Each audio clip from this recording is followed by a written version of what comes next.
I guess behind every successful man, Peter, stands a loving, supportive, and motivating family and wife.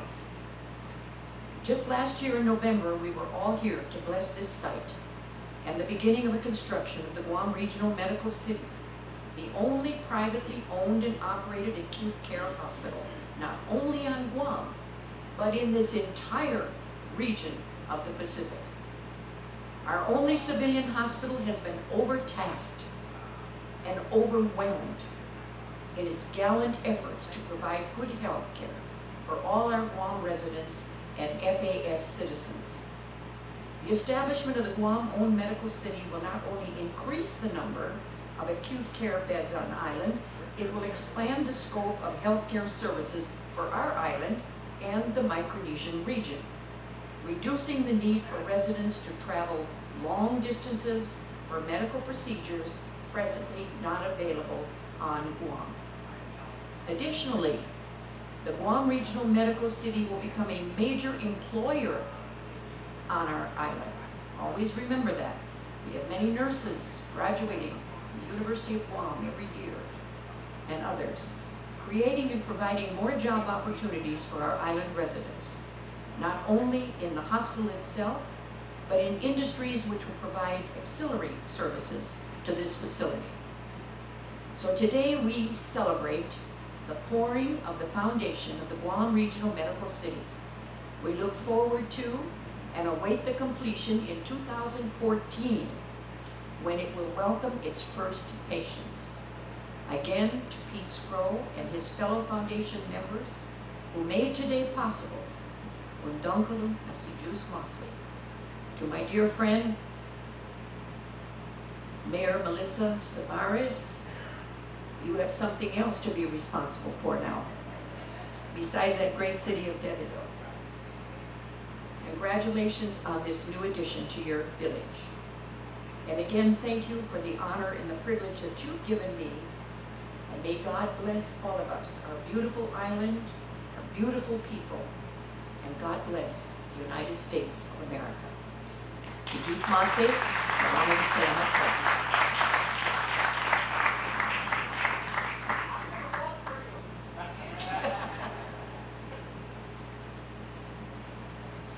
Ladies and gentlemen, another round of applause for our Congresswoman. Thank you so much. Ladies and gentlemen, that'll wrap our remarks for this morning. And Dr. Bengzon and Congresswoman touched on us being here, everybody collectively, last November. And I remember being at that site, and I almost didn't make it here this morning because I didn't know where the road led in here, so I was kind of lost. But I just want to say thank you on behalf of myself for your generosity and for your time and for your dedication to this project. Everybody, it means a lot. So as a future of Guam, they say us youth, I'm not that young, but anyway, moving on. I would like to introduce Mr. Renato Martinez, who will be giving us an architectural preview of this upcoming hospital. Mr. Martinez, thank you so much.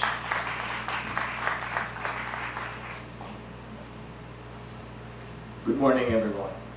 I'd like to invite you to look at the screens in front of you for a short PowerPoint presentation.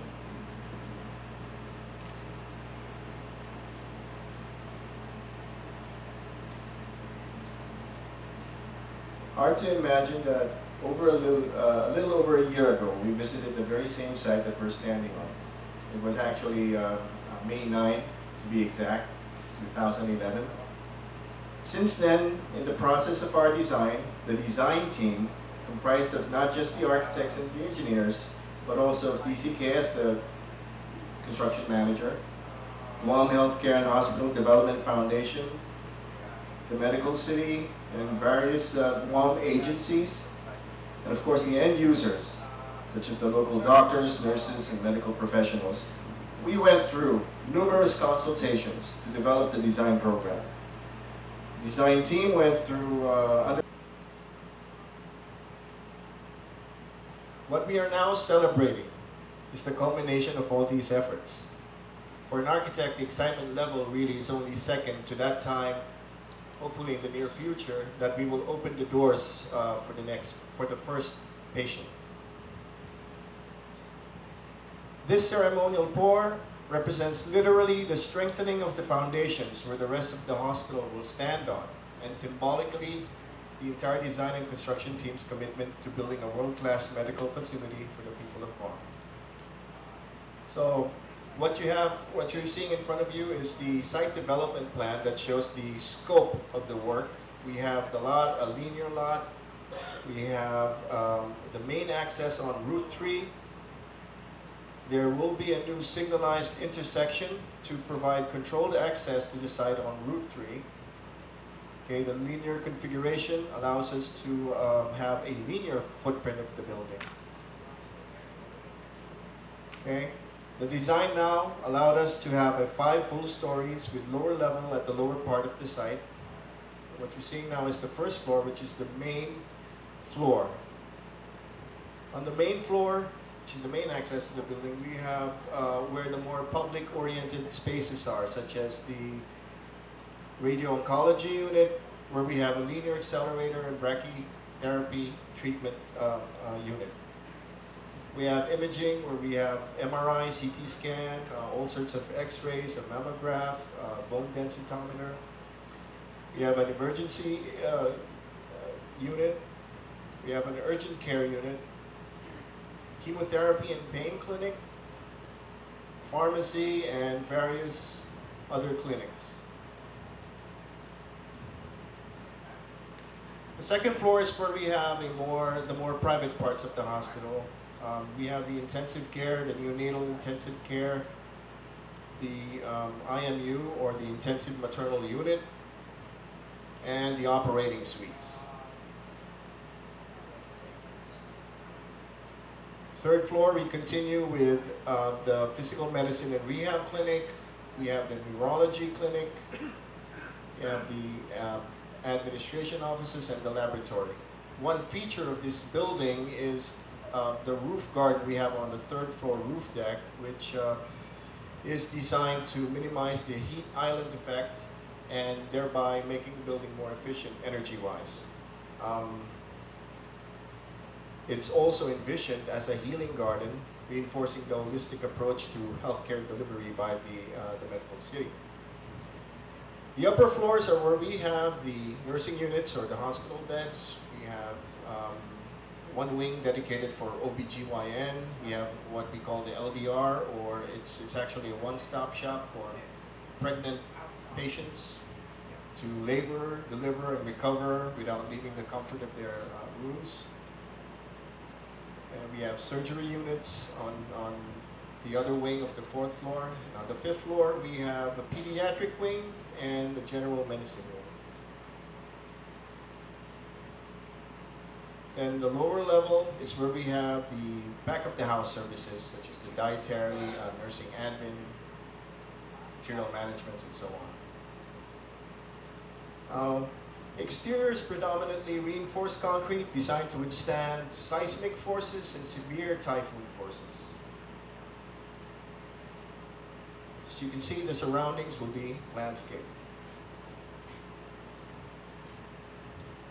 Interior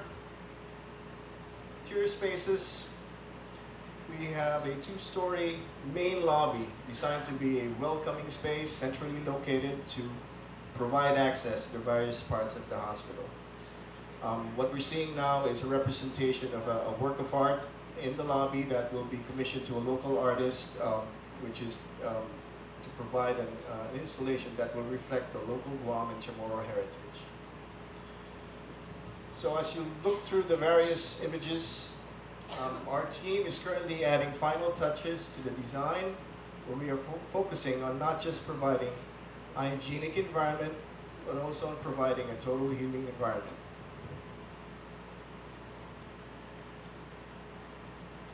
So on behalf of the entire design team, our people at Setiati Architects, our local engineers, GHD, our engineers who worked hard to come to where we are now. We have base engineers, MW engineers, Bell Collins doing the landscape.